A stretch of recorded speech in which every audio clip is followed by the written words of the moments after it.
Alright mga kapenyo, pag-usapan muna natin itong nangyari nga dito kay Iron Mike Tyson versus Jake Paul. Kanina lamang mga kapenyo, no, na kung saan nag-live pa nga tayo at kita nyo naman mga kapenyo, no, yung naging reaction din natin dito sa iniidolo nating si Iron Mike Tyson, na kung saan medyo talagang kita na, no, yung edad ni Idol Mike Tyson doon sa 58 years old niya.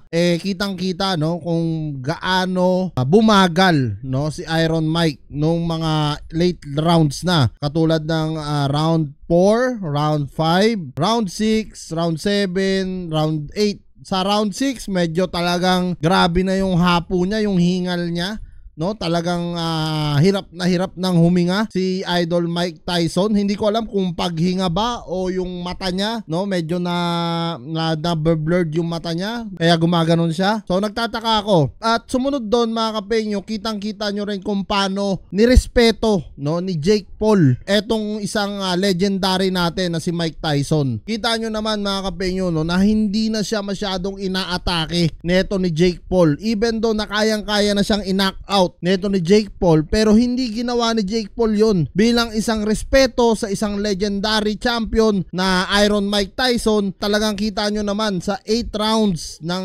laban nila, yumuko pa, no, o sumaludo, no, si Jake Paul dito dahil nga talagang ang kay Mike Tyson matapos na lang niya yung 8 round, pero wala na siyang plano, no, na knockoutin si Jake Paul dahil hindi niya talaga kaya, no. Kitang-kita natin ang age advantage, no, yung edad lumabas, kitang-kita natin doon. At yung Jake Paul talagang kita nyo, halos binibigyan na lang siya ng mga jab over left hook na kung saan para lang hindi makalapit, no, etong si Mike Tyson. Kita nyo naman sa round 2, round 3 nung bumitaw si Jake Paul ng left hook straight, kita nyo kung paano nayayanig talaga ang isang Mike Tyson. At kitang-kita kung paano niya nadadama talaga yung suntok, no, ng isang 27 years old na Jake Paul. Grabe po yun mga kapenyo. Kita nyo kung paano nangingiwi, no, si Mike Tyson doon, pero ginagawa pa rin ni Mike Tyson ang lahat, no? Talagang lumalaban pa rin siya, kumpiyansa pa din siya na talagang mananalo siya dun sa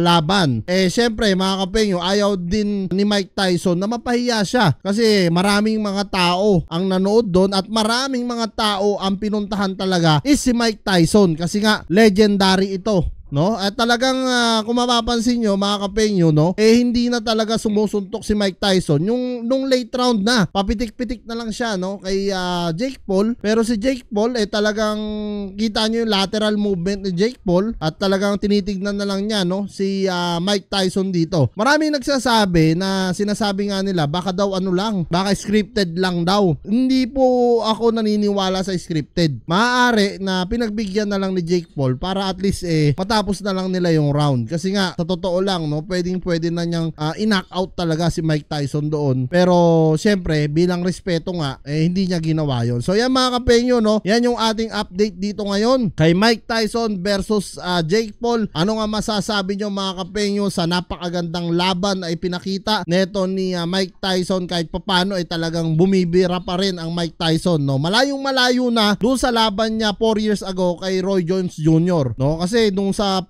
years ago na laban niya kay Roy Jones, medyo maganda ang galawan ng Mike Tyson doon. Pero ngayon, kahit ako mismo, no, talagang napanood ko, medyo talaga nakita ko na, no, yung edad niya, malapit na kasi sa senior citizen talaga etong si Mike Tyson.